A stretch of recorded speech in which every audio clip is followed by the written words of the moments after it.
ഇഞ്ചിയും പുളി ആവശ്യമുള്ള സാധനങ്ങൾ: ചെറിയ കഷ്ണങ്ങളാക്കി അരിഞ്ഞെടുത്ത ഇഞ്ചി 100 ഗ്രാം, ചിരണ്ടിയെടുത്ത തേങ്ങ 50 ഗ്രാം, 1.5 ടേബിൾ സ്പൂൺ മുളക് പൊടി, 1/2 ടീസ്പൂൺ മഞ്ഞൾപ്പൊടി, കടുക്, ഒരു ചെറിയ കഷ്ണം ശർക്കര, ഉണക്കമുളക്, പച്ചമുളക് ആവശ്യത്തിന്, വാളംപുളി ഒരു ചെറിയ ബോളിൻ്റെ അത്രയുള്ളത്, വാളംപുളി ഒരു ചെറിയ ബോളിൻ്റെ അത്രയുള്ളത്, തേങ്ങക്കൊത്ത് കുറച്ച്, വെളിച്ചെണ്ണ, ഉപ്പ് ആവശ്യത്തിന്.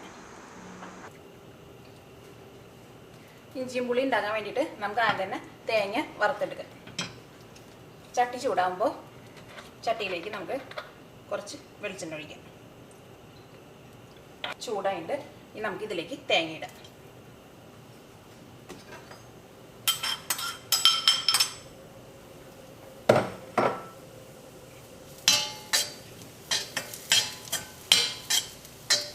തേങ്ങ നമുക്ക് ഒരു ചെറിയ ബ്രൗൺ ആവുന്നത് വരെ വറുക്കാം. തേങ്ങ ഇപ്പോൾ ബ്രൗൺ കളറായിട്ട് ഇനി നമുക്കിതിലേക്ക് മഞ്ഞൾപ്പൊടി ചേർക്കാം. തീ നന്നായിട്ട് കുറച്ച് വെച്ചിട്ട് മഞ്ഞൾപ്പൊടി ചേർക്കാം. ഒന്ന് മിക്സ് ചെയ്ത് കൊടുക്കാം. നമുക്കിതിലേക്ക് മുളക് പൊടി ചേർക്കാം.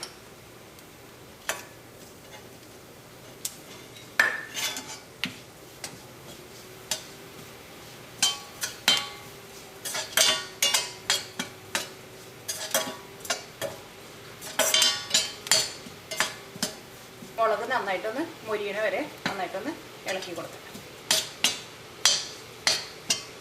നമുക്ക് തീ ഓഫ് ചെയ്യാം.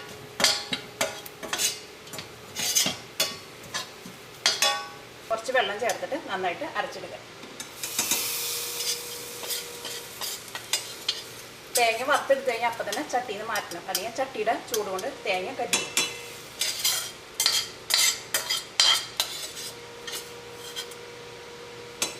ആയിട്ട് നമുക്ക് ചട്ടിയിലേക്ക് വെളിച്ചെണ്ണ ഒഴിക്കാം.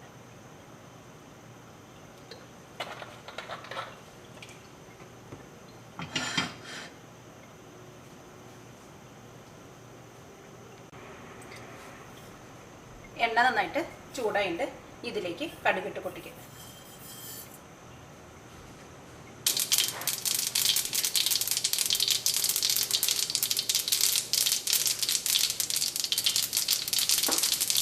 കടുക് നന്നായിട്ട് പൊട്ടിയിട്ടുണ്ട്. ഇതിലേക്ക് നമുക്ക് ഉണക്കമുളക് ചേർക്കാം.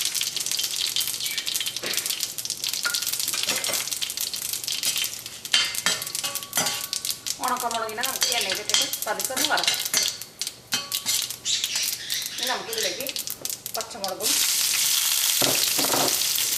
ഇഞ്ചിയും ചേർക്കാം.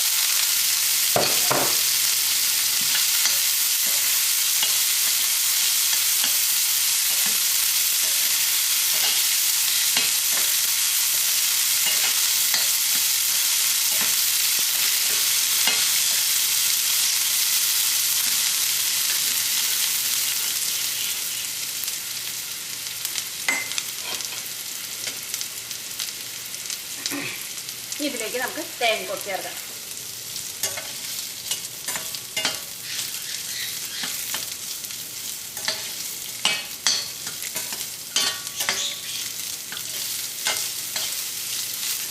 തേങ്ങക്കൊത്ത് നമുക്ക് ഇഷ്ടമുണ്ടെങ്കിൽ ചേർത്താൽ മതി. കാരണം ഇഞ്ചിയുടെ കൂടെ ഈ തേങ്ങക്കൊത്തോടി കഴിക്കുമ്പോൾ നമ്മൾ നേരത്തെ എടുത്ത് വെച്ചിരിക്കുന്ന പുളീനെ നമ്മൾ കുറച്ച് വെള്ളം ഒഴിച്ചിട്ട് പിഴിഞ്ഞിട്ട് അതിൻ്റെ നീരെടുക്കണം. ആ നീരും കൂടി നമുക്ക് ഇതിലേക്ക് ചേർക്കാം.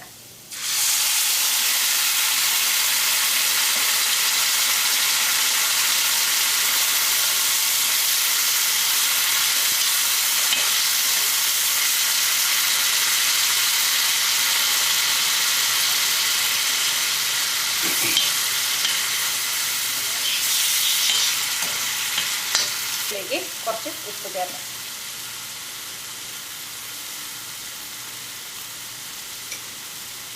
തീ കുറച്ചിട്ടിട്ട് നമുക്ക് ഒരു 2-3 മിനിറ്റ് നേരം ഒന്ന് ഇളക്കി കൊടുക്കാം.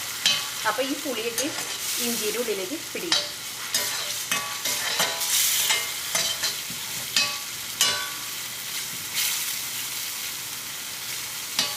നമ്മൾ നേരത്തെ വറുത്തെടുത്ത തേങ്ങ നന്നായിട്ട് അരച്ചെടുത്തിട്ടുണ്ട്. ഇത് നമുക്ക് ഇതിലേക്ക് ചേർക്കാം.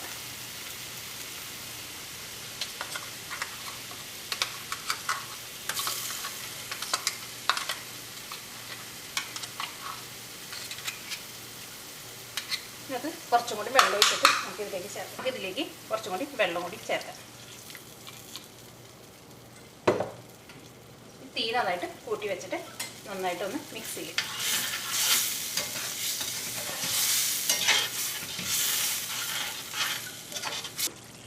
ഇനി ഇതിലേക്ക് നമ്മൾ നേരത്തെ എടുത്ത് വെച്ചിരിക്കുന്ന ശർക്കര ചേർക്കാം.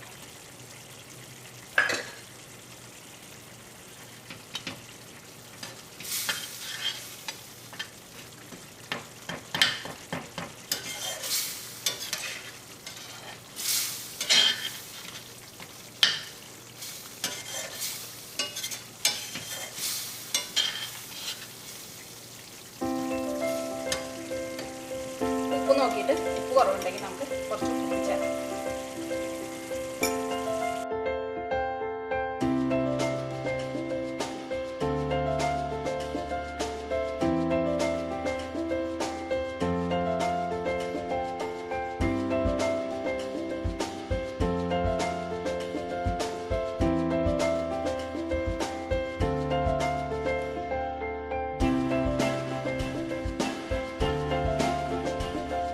നമ്മുടെ ഇഞ്ചി പുളിക്കറി റെഡി ആയിട്ടുണ്ട്.